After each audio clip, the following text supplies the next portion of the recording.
Senior صحافی اور تجزیہ نگار جاوید چودھری کے مطابق وہ شوٹر ٹیلی گراف جہاز کا کیپٹن تھا۔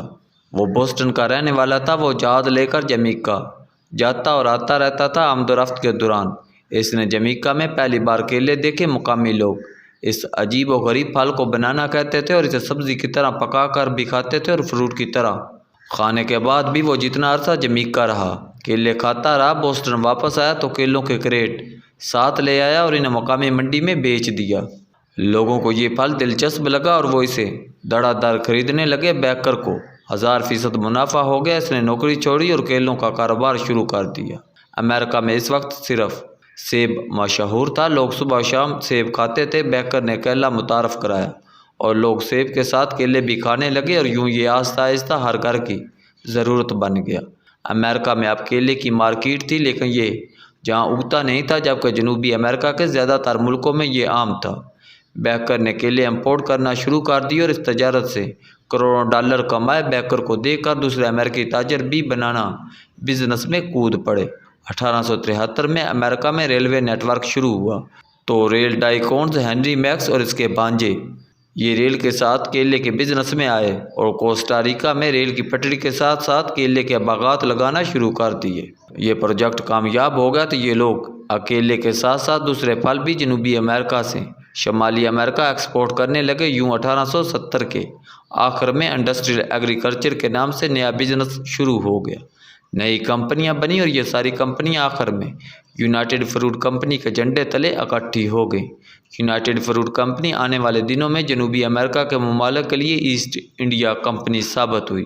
یہ اس وقت امریکہ کی سب سے بڑی کمپنی تھی۔ اس کے پاس سینکڑوں بحری جہاز تھے، ریل کی ذاتی پٹڑیاں اور یہ بہت بڑی ذاتی فوج کی مالک بھی تھی۔ کاروبار چل رہا تھا، لیکن اس دوران مقامی حکومتوں اور لوگوں نے مزاحمت شروع کر دی۔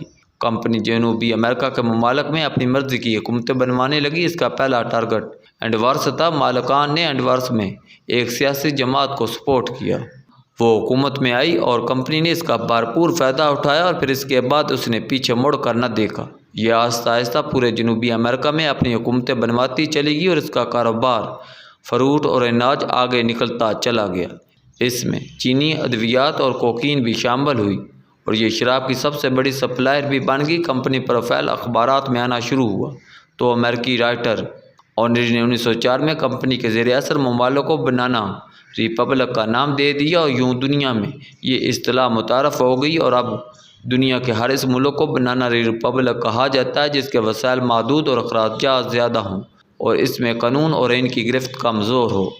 دنیا ہمیں بھی بنانا ریپبلک کہتی ہے، لیکن ہم فوراً برا مان جاتے ہیں۔ مگر آپ ذرا دل پر ہاتھ رکھ کر جواب دیجئے کہ ہم بنانا ریپبلک نہیں؟ کیا اس ملک میں قانون یا ان کی کوئی عزت بچی ہے؟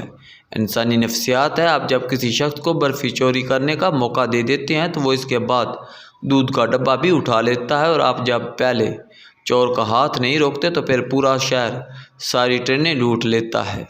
لہٰذا قوم میں خرابی، برائی یا فساد کو شروع ہی میں روکتی ہیں اور ہم نے آج تک یہ نہیں کیا۔ آپ نے کبھی سوچا امریکہ، برطانیہ، یورپ اور جاپان جیسے ملکوں میں سیاستدان، بادشاہ، ملکہ یا کوئی وزیر اعظم یا صدر قانون یا آئین کوئی نہیں توڑتا، کیونکہ وہ جانتا ہے میں قانون توڑوں گا لیکن میں اس کے بعد قانون کے ہاتھ سے بچ نہیں سکوں گا۔ جبکہ ہمارے ملک میں آئین توڑنے یا دوسروں کے سر اتارنے والے دونوں مطمئن ہوتے ہیں۔ کیونکہ یہ جانتے ہیں اس ملک میں قانون توڑا بھی جا سکتا ہے، خریدا بھی جا سکتا ہے اور اسے بدلا بھی جا سکتا ہے۔ لہذا جب قانون یا آئین اتنا کمزور ہوگا تو پھر یہ محفوظ کیسے رہے گا؟ دوسرا، ہم نے جنرل ایوب خان کو مارشل لاء لگانے کی اجازت دے دی اور عدالت نے اس مارشل لاء پر نظریہ ضرورت کی مہر لگا دی، تو پھر جنرل یحییٰ خان، جنرل ضیاء الحق اور جنرل پرویز مشرف کو کون روک سکتا تھا؟ اور ان ادوار کے چیف جسٹس کو بھی جسٹس منیر بننے سے کیسے روکا جا سکتا تھا؟ دوسرا، ہم جب مشرقی پاکستان جیسا کروا کوٹ بھر گئے اور ہم نے کسی شخص کو انسانیہ کا مجرم قرار دیا اور نہ کسی کو سزا دی، تو پھر ہم مغربی پاکستان کو کیسے بچا سکتے ہیں؟ اور تیسری بات، ہم نے جب ملٹری ڈکٹیٹر کو عین معطل کرنے کی اجازت دے دی تو ہم باقی اداروں کو کیسے روک سکتے ہیں؟ لہٰذا ملک کے ہر دور میں ہر سیاسی حکومت نے عین کے ساتھ اپنی مرضی کی چھیڑ چھاڑ کی اور کوئی اس کا ہاتھ بھی نہیں روک سکا، اور یہ اس ملک کی سب سے بڑی سچائی ہے۔ یہ سچائی اب بڑھتے بڑھتے معاشرے تک پہنچ گئی ہے۔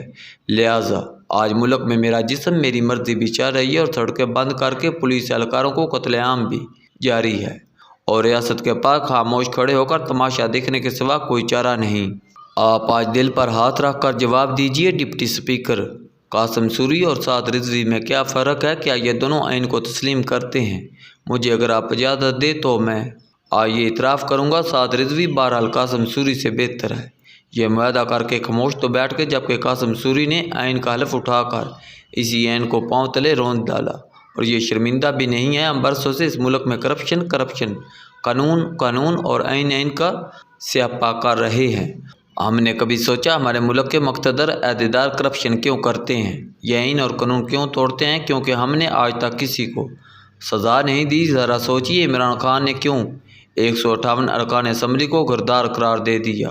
اور ایک لمحے کے لیے بھی یہ نہیں سوچا ان غداروں میں 4 سابق وزیر اعظم، 1 سابق صدر، 1 سابق اسپیکر اور 65 سابق وزراء بھی ہیں، اور MQM پاکستان عوامی پارٹی، کاف لیگ اور GDA کے ارکان بھی، جو 3.5 سال تک ان کے اتحادی رہے ہیں۔ اور غداروں میں حکومت کے وزیر قانون فرق نسیم اور فواد چودھری کے قدر فرق الطاف بھی شامل ہیں۔ عمران خان نے کیوں نہیں سوچا احسن جمیل گجر، ان کی اہلیہ فرح حسن کیوں پنجابی حکومت چلاتی رہی اور یہ 4 بیوروکریٹس کے ساتھ مل کر کروڑوں روپے کیوں کماتی رہی؟ اور کیوں عرب ملک کے شہزادے کی گھڑی ایک طاقتور شخصیت کے بیٹے نے مارکیٹ میں بیچ دی اور وہ گھڑی بکتی ہوئی اسی شہزادے کے پاس پہنچ گئی؟ کیوں خاور مانیکا کے صاحبزادے سے لے کر فرح حسن اور عمران خان سے لے کر قاسم سوری تک سب جانتے ہیں قانون اور آئین ہمارا کچھ نہیں بگاڑ سکتا، ہم کچھ بھی کر لیں، ہمیں بہرحال NRO مل جائے گا۔ لہذا سوال یہ ہے، اگر چینی آٹا ادویات اور رنگ روڈ مافیا کرپشن کر سکتا ہے، اگر غلام سرور خان نواز سٹی کے ساتھ مل کر اربوں روپے بنا سکتے ہیں، تو پھر فرح حسن اور خاور مانیکا خاندان کیوں پیچھے ہے؟ اور زلفی بخاری، جاور بخاری، شیخ رشید اور عثمان بزدار کیوں نہ کمائے؟ اور جب آئین 4 بار ٹوٹنے کے بعد بھی کسی کو مجرم قرار نہ دے سکے، تو پھر قاسم سوری کیوں پیچھے رہیں؟